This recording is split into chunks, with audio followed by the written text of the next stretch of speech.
시어머니 이 금반지 때문에 우리 집안에 저주가 내린 거예요. 당장 정화해야 해요. 며느리가 시어머니의 손에서 금반지를 낚아채던 그날 아무도 몰랐습니다. 그게 시작이었다는 것을. 한 달 뒤 그 금반지는 중고 귀금속 가게에서 현금으로 바뀌었고 그 돈은 고스란히 정체불명의 종교 단체로 흘러들어갔습니다. 시아버지가 30년간 아껴온 명품 시계, 시어머니의 결혼 예물, 심지어 거실에 걸린 TV까지. 하나둘 사라진 물건들의 행방을 알았을 때 시댁 식구들은 경악을 금치 못했습니다. 며느리가 우리 집을 털었다고?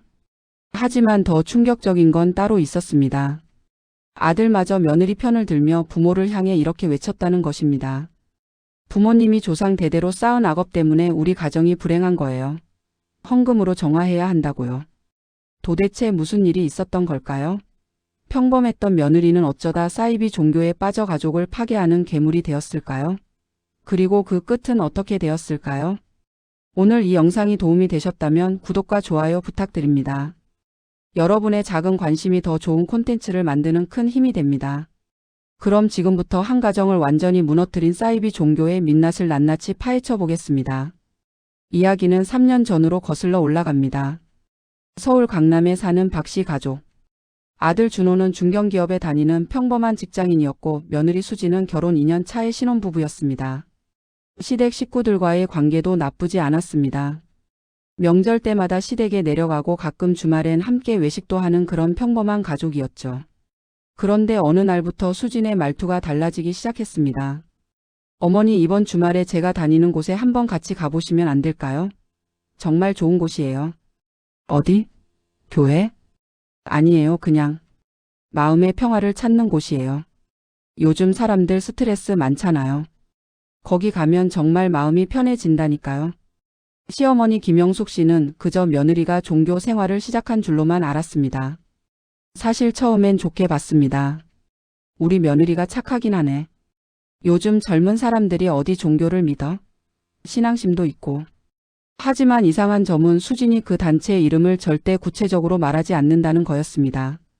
그저 모임, 센터, 우리쌤 같은 모호한 표현만 쓸 뿐이었죠. 그로부터 한 달 뒤 변화는 본격적으로 시작됐습니다. 어느 저녁 준호와 수진이 시댁을 방문했을 때였습니다. 저녁 식사 자리에서 수진이 갑자기 이상한 말을 꺼냈습니다. 어머니, 아버지 혹시 요즘 집안에 안 좋은 일 많으시죠? 응? 뭔 소리야? 우리 집이 왜? 제가 우리 쌤한테 여쭤봤는데요. 이 집안의 조상의 업보가 굉장히 무겁게 깔려 있대요. 그래서 자손들이 계속 고생하는 거라고요. 순간 식탁이 얼어붙었습니다. 시아버지 박철수 씨가 젓가락을 내려놓으며 물었습니다. 업보? 그게 무슨 소리야? 우리 조상들은 다들 정직하게 사신 분들인데? 아니에요. 쌤이 직접 보셨어요. 할아버지 세대 때 큰 죄를 지으셨대요. 그래서 지금 그 업보가 후손들한테 내려오는 거래요. 그래서 아버님도 사업이 안 풀리고 오빠도 직장에서 승진 못하는 거고요. 뭐? 시아버지는 화가 머리끝까지 났습니다. 아버지는 평생 성실하게 공장을 운영하다 은퇴하신 분이었고 준호는 작년에 막 대리로 승진한 상태였습니다. 안 풀린다니 말도 안 되는 소리였죠. 수진아, 그런 말 함부로 하는 게 아니야. 우리 아버님을 모욕하는 거잖아. 시어머니가 목소리를 높였지만 수진은 전혀 개의치 않았습니다. 어머니야말로 현실을 직시하세요. 왜 우리 집만 유독 힘든지 생각해 보셨어요? 다 이유가 있는 거예요. 야, 우리 집이 언제 힘들었어? 준호 아버지 회사 잘 다니고 있고 너희도 벌이 괜찮잖아. 지금은 괜찮은 척하지만 곧 큰 재앙이 올 거예요. 쌤이 그러시는데 3개월 안에 이 집안에 큰 사고가 난대요. 그 전에 정화를 해야 해요. 식탁에서 격렬한 언쟁이 벌어졌습니다. 그런데 더 기가 막힌 건 옆에서 가만히 듣고만 있던 준호가 이렇게 말한 겁니다. 엄마, 아빠, 혹시 모르니까 한번 해보는 게 어때요? 뭐? 수진이가 요즘 그 모임 다니면서 확실히 밝아졌어요. 예전엔 우울증 때문에 힘들어 했잖아요. 근데 요즘 완전 달라졌다고요. 시어머니는 아들의 말에 더 큰 충격을 받았습니다. 야, 박준호. 내가 지금 무슨 소리 하는 거야? 조상 욕하는 걸 가만히 듣고 있으라고? 욕이 아니라 사실을 말하는 거잖아요. 우리 집이 완벽하지 않다는 거 엄마 아빠도 알잖아요. 이 자식이 지금. 시아버지가 자리를 박차고 일어났습니다. 그날 저녁 준호 부부는 아무 말도 못하고 집을 나가야 했습니다. 하지만 그건 시작에 불과했습니다. 정말 끔찍한 일은 그 다음부터 벌어지기 시작했으니까요. 그로부터 2주 후 수진에게서 이상한 전화가 왔습니다. 어머니 죄송한데 이번 달에 생활비 좀 미리 받을 수 있을까요? 준호 부부는 맞벌이였지만 시부모님이 매달 30만 원씩 생활비를 지원해주고 있었습니다. 그런데 아직 달 초인데 벌써 돈이 필요하다니? 왜? 무슨 일 있어? 그게 급하게 쓸 데가 생겨서요. 석연치 않았지만 시어머니는 일단 50만 원을 보내줬습니다. 그런데 이게 끝이 아니었습니다. 일주일 뒤 또 전화가 왔습니다. 어머니 정말 죄송한데 50만 원만 더 빌려주실 수 있으세요? 야 수진아. 지난주에도 줬잖아. 도대체 돈을 뭐에 쓰는 거야? 그게 제가 다니는 곳에서 특별 정화 프로그램이 있어요. 이번에 하면 집안의 모든 업보가 사라진대요. 근데 참가비가 필요해서. 뭐? 참가비? 그게 얼마나 되는데? 200만 원이요. 200만 원. 야, 너 미쳤어? 그게 무슨 종교야? 사기단 아니야? 사기가 아니에요. 진짜예요. 어머니 이거 안 하면 우리 집안 정말 큰일 나요. 쌤이 그러는데 다음 달에 준호한테 큰 사고가 날 수도 있대요. 뭐라고? 수진의 목소리는 절박했습니다. 아니 공포에 질려 있었습니다. 제발요 어머니. 이거 꼭 해야 해요. 안 하면 준호가 죽을 수도 있어요. 시어머니는 기가 막혔습니다. 이건 완전히 협박이었습니다. 며느리가 사이비 종교에 완전히 세뇌당한 게 분명했습니다. 수진아 정신 차려. 그게 다 거짓말이야. 사기꾼들이 너 이용하는 거라고. 하지만 수진은 듣지 않았습니다. 오히려 히스테리를 부렸습니다. 어머니가 뭘 알아요. 어머니는 영적인 세계를 몰라서 그래요. 쌤은 다 보세요. 과거도 미래도. 지난번에도 제 친구 일 정확하게 맞추셨다고요. 전화는 그렇게 끊겼습니다. 시어머니는 곧바로 아들에게 전화를 걸었습니다. 준호야, 수진이 무슨 종교 같은 거 빠졌어. 200만 원 달라고 하는데 너 돈 주지 마. 엄마 그거 나도 알아요. 뭐? 너도 알아? 그럼 왜 가만히 있어? 준호는 한숨을 쉬었습니다. 엄마 수진이가 요즘 너무 힘들어해요. 그 모임 가서 좀 안정을 찾는 것 같으니까 그냥 놔두려고요. 야, 200만 원이 얼마나 큰 돈인데. 그걸 그냥 놔둬? 제 돈으로 해결할게요. 엄마는 신경 쓰지 마세요. 시어머니는 아들이 이미 돈을 주고 있다는 걸 직감했습니다. 불안한 마음에 며칠을 뒤척이다가 급기야 남편과 함께 아들 집을 불시에 방문하기로 했습니다. 그리고 그날 그들이 목격한 장면은 충격 그 자체였습니다. 초인종을 눌렀지만 아무도 나오지 않았습니다. 다행히 비밀번호를 알고 있어서 문을 열고 들어갔는데 뭐야 이게? 거실은 텅 비어 있었습니다. 50인치 TV가 있던 자리는 비어 있었고 거실 옆에 있던 공기청정기도 없었습니다. 부엌에 있던 최신형 전기밥솥도 사라졌습니다. 수진아. 방 안에서 수진이 황급히 나왔습니다. 얼굴은 창백했고 눈은 충혈돼 있었습니다. 어머니? 아버지? 왜 갑자기? 야, 이게 무슨 꼴이야? 집안이 왜 이래? TV는? 공기청정기는? 수진은 당황하며 둘러댔습니다. 그게 고장 나서 수리 맡겼어요. 거짓말. 고장 난 게 왜 이렇게 많아? 다 어디 갔어? 시아버지가 집안을 둘러보다가 깜짝 놀랐습니다. 옷방에 있던 명품 시계도 없었던 겁니다. 수진아. 내가 준 시계. 내 롤렉스 어디 갔어? 그 시계는 시아버지가 30년 전 첫 사업 성공을 기념해 산 것으로 그에게는 인생의 기념물이나 다름없었습니다. 시계요? 그게 어디 갔냐고. 시아버지의 목소리가 집 안을 울렸습니다. 수지는 더 이상 거짓말을 할 수 없었습니다. 팔았어요. 뭐? 헌금으로 바쳤어요. 쌤이 그러는데 물질적인 집착을 버려야 영혼이 자유로워진대요. 특히 명품 같은 건 악업을 부르는 물건이래서. 이 미친. 시아버지가 손을 번쩍 들었습니다. 시어머니가 황급히 막았습니다. 여보, 진정해요. 진정하라고? 저게 내 30년 추억을 팔아먹었는데? 바로 그때 현관문이 열리며 준호가 퇴근했습니다. 살벌한 분위기를 감지한 그는 얼어붙었습니다. 엄마 아빠? 왜 여기? 야 박준호. 내 마누라가 내 시계를 팔아먹었어. 너 이거 알고 있었어? 준호는 아무 말도 하지 못했습니다. 그의 침묵이 곧 대답이었습니다. 너 알고 있었구나. 시어머니의 목소리가 떨렸습니다. 배신감이 밀려왔습니다. 엄마 그게 얼마야? 도대체 얼마를 갖다 바쳤어? 준호는 고개를 숙였습니다. 지금까지 800만 원 정도요. 800만 원. 시부모는 그 자리에서 주저앉을 뻔했습니다. 800만 원. 결혼한 지 2년밖에 안 된 부부가 종교 단체에 바친 돈이 800만 원이라니. 미쳤어, 진짜 미쳤어. 시어머니가 중얼거렸습니다. 하지만 더 큰 충격은 아직 남아 있었습니다. 수진이 갑자기 바닥에 무릎을 꿇었습니다. 어머님, 아버님 제발 이해해 주세요. 이건 우리 가족을 위한 거예요. 안 그러면 정말 큰일 나요. 닥쳐. 시아버지가 소리쳤습니다. 당장 이혼해. 아버지. 준호가 아버지 앞을 막아섰습니다. 이혼은 안 돼요. 수진이는 아파요. 병이에요. 병? 병이면 병원 가야지 왜 사이비 종교를 찾아가? 수진이 말이 맞을 수도 있어요. 우리 집안이 정말 업보가 있을 수도 있잖아요. 뭐? 그 순간 시부모는 깨달았습니다. 아들마저 완전히 세뇌당했다는 것을. 야 박준호. 너 정신 차려.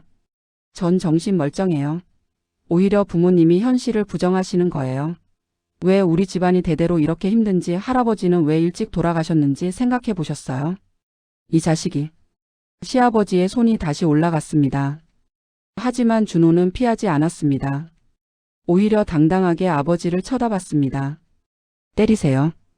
때려서 해결되면 때리세요. 하지만 저는 수진이를 지킬 거예요. 그리고 우리 가족을 지킬 거예요. 그날 시부모는 아들 집을 나오며 결심했습니다. 이대로는 안 된다고. 며느리를 그리고 아들을 구해야 한다고. 하지만 그들은 몰랐습니다. 상황이 얼마나 더 심각해질지. 그로부터 한 달 후 명절이 다가왔습니다. 추석이었죠. 시어머니는 며느리와 아들을 불러 마지막으로 한 번 더 대화를 나눠보기로 했습니다. 하지만 명절 당일 수진은 나타나지 않았습니다. 준호야, 수진이는?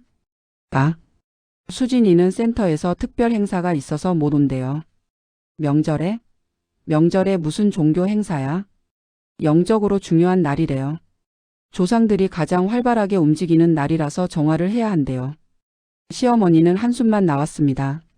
명절에 시댁도 안 오는 며느리라니. 하지만 뭐라 할 수도 없었습니다. 아들이 이미 며느리 편이었으니까요.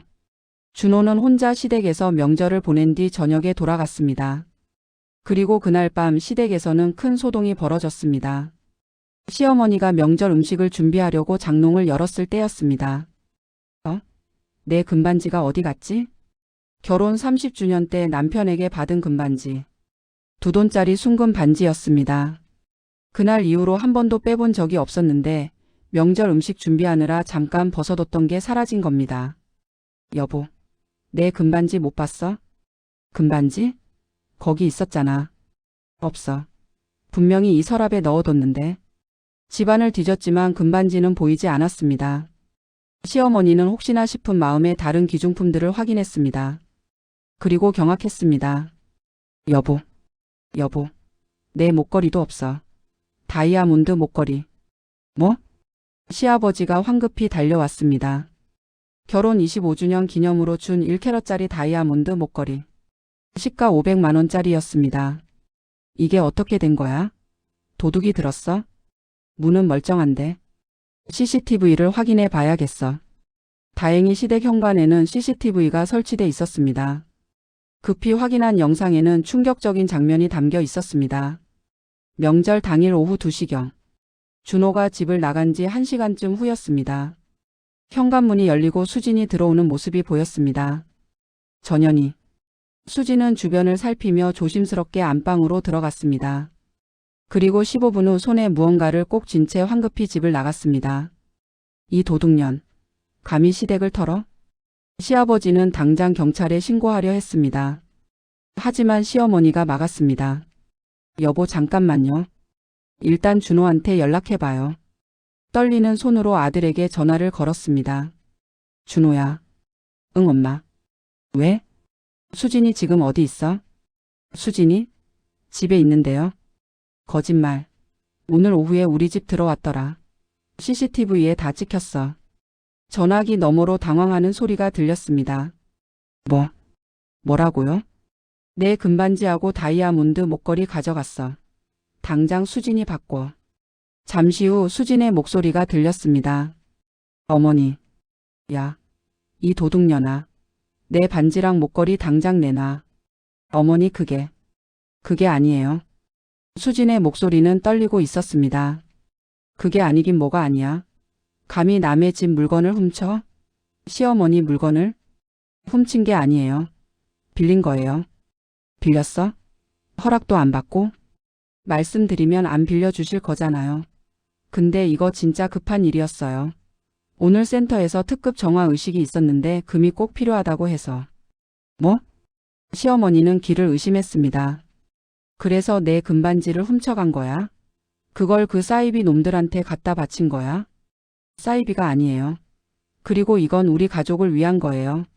쌤이 그러는데 오늘 의식 안 하면 3일 안에 집안에 초상이 난대요. 이 미친. 시어머니가 소리를 질렀습니다. 더 이상 참을 수가 없었습니다. 당장 금반지랑 목걸이 찾아와. 안 그러면 경찰 신고한다. 이미 못 찾아와요. 의식에 썼으니까요. 뭐? 쌤이 금을 녹여서 특별한 부적을 만들었어요. 이제 그 부적만 있으면 우리 집안의 모든 재앙을 막을 수 있어요. 시어머니는 더 이상 대화가 불가능하다고 판단했습니다. 좋아. 경찰 신고할 거야. 각오해. 신고하세요. 어차피 어머니가 조상 업보를 쌓아서 이런 일이 생기는 거예요. 전생에 어머니가 무슨 짓을 했는지 아세요? 뭐라고? 쌤이 봤어요. 어머니는 전생에 도둑질을 했대요. 그래서 이번 생에 금전 운이 없는 거고 그 업보가 우리한테까지 내려오는 거라고요. 뭐?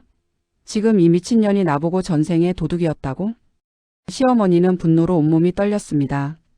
하지만 수진의 망언은 거기서 끝나지 않았습니다.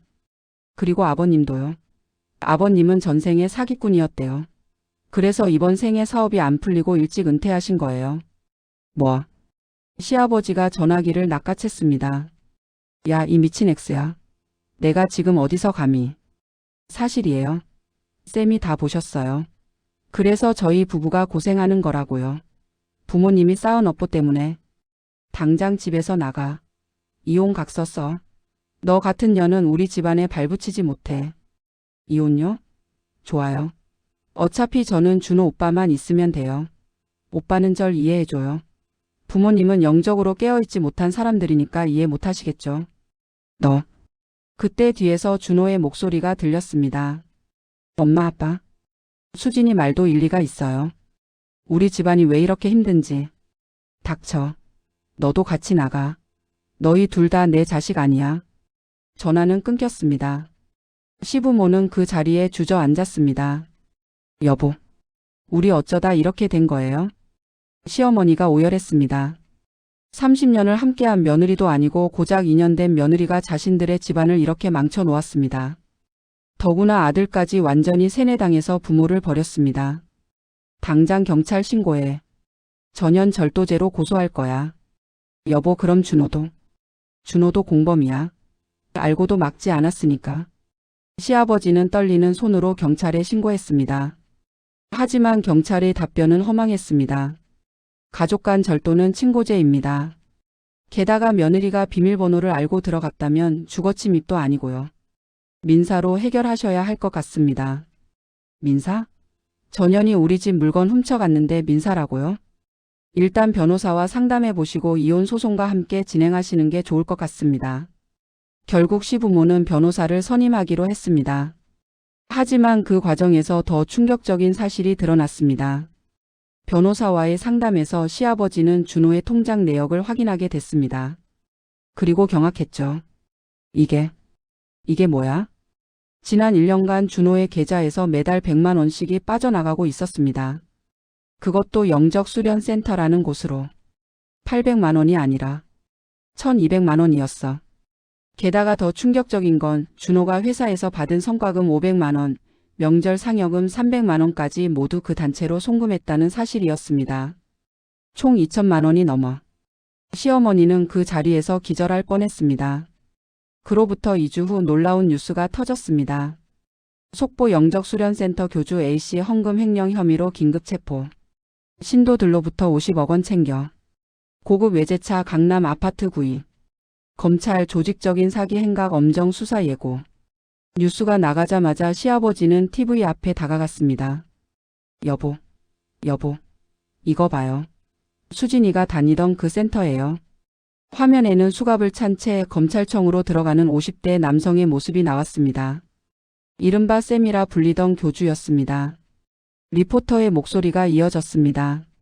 검찰 조사 결과 A씨는 지난 5년간 신도 300여 명으로부터 총 50억 원이 넘는 헌금을 받아 개인적으로 유용한 것으로 드러났습니다.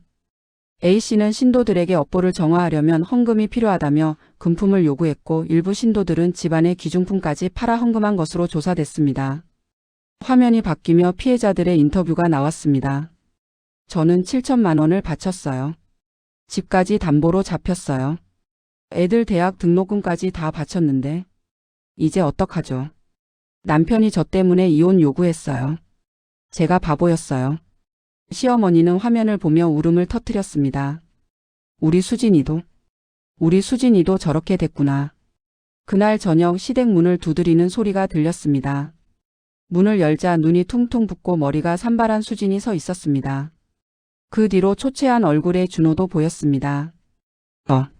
어머니. 수진은 그 자리에 무릎을 꿇었습니다. 죄송해요. 정말 죄송해요. 뉴스 봤어? 시아버지의 차가운 목소리가 떨어졌습니다. 네. 그래서? 이제 정신 차렸어? 수진은 대답 대신 눈물만 흘렸습니다. 하지만 시아버지는 냉정했습니다. 울면 뭐해? 우리 집 물건은? 2천만 원은? 2천만 원이요? 수진이 고개를 들었습니다. 준호도 놀란 표정이었습니다.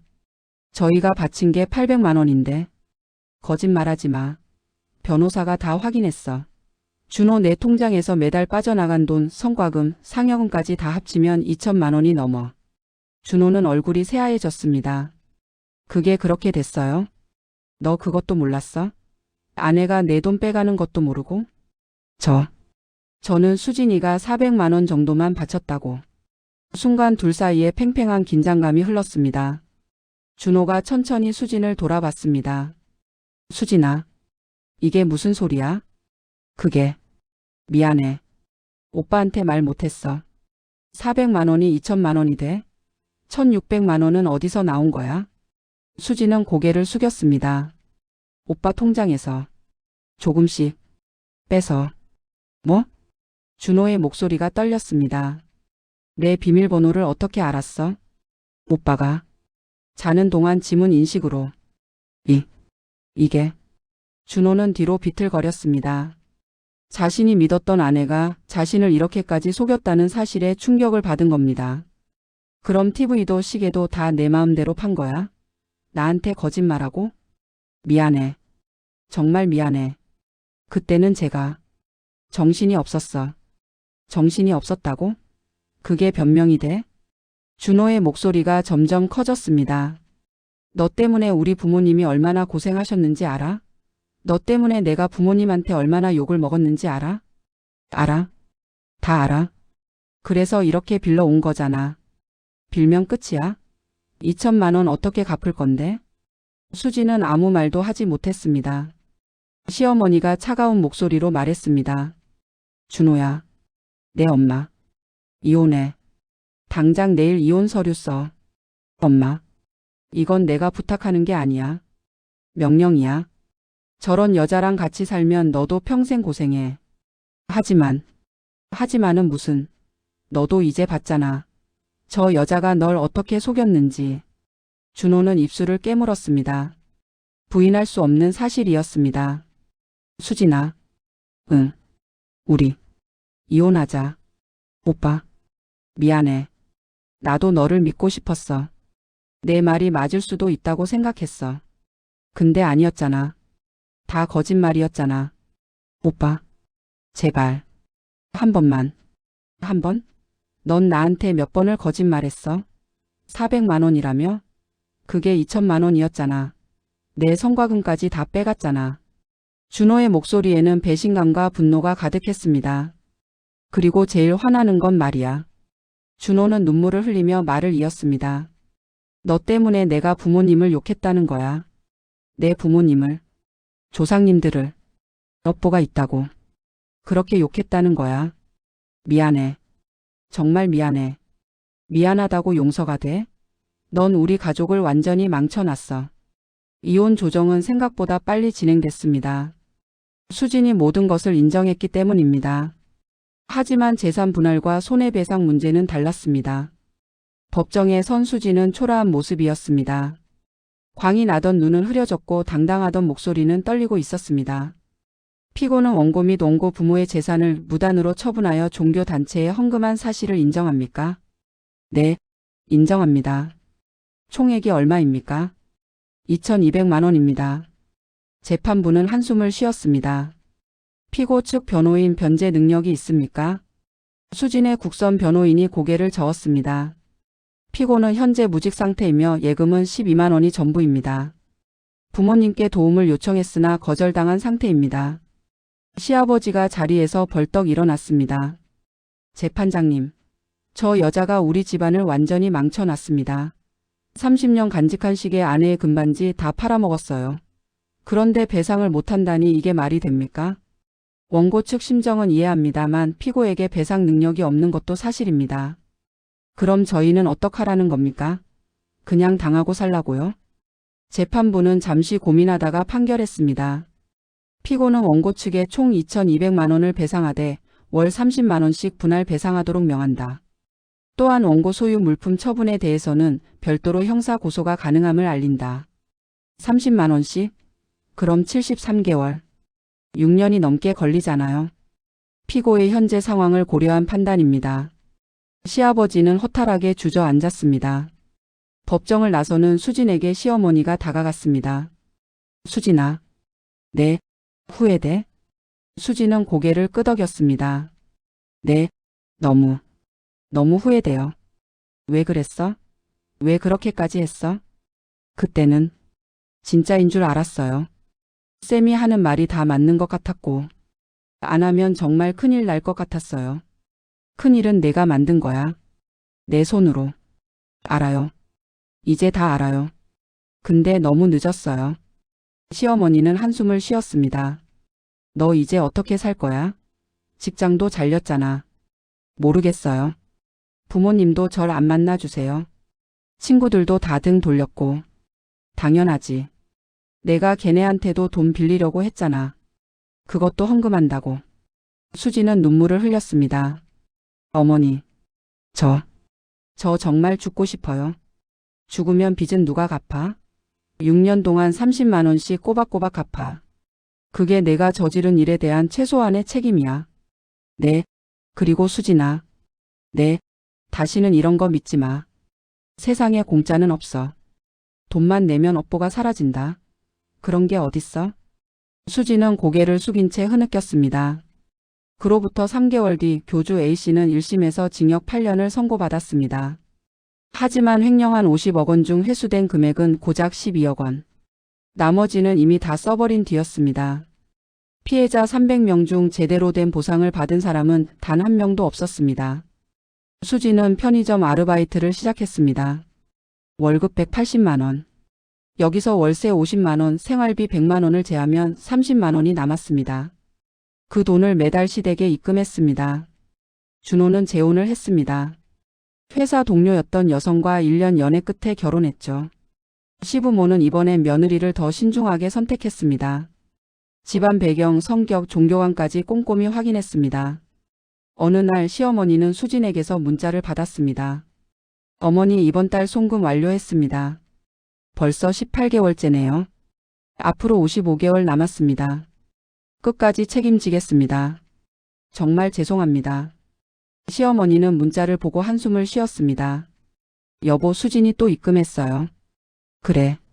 그래도 55개월이나 남았네. 근데 저 애가 참 불쌍하기도 해요. 이제 35인데 혼자서. 당연한 거야.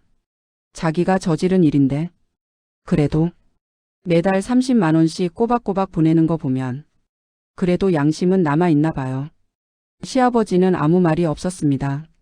사실 그는 알고 있었습니다. 수진이 편의점 알바 외에 새벽 배달 아르바이트까지 하고 있다는 것을. 하루에 4시간밖에 못 자면서 돈을 모아 보내고 있다는 것을. 하지만 용서는 쉽지 않았습니다. 그 여자 때문에 아들이 받은 상처, 가족이 겪은 고통은 돈으로 보상받을 수 있는 게 아니었으니까요. 그로부터 2년이 지났습니다. 수지는 여전히 2개의 알바를 하며 매달 30만 원씩 입금하고 있습니다. 지금까지 입금한 금액은 720만 원. 아직 1480만 원이 남았습니다. 준호는 새 부인과 아이를 낳았습니다. 아들이었죠.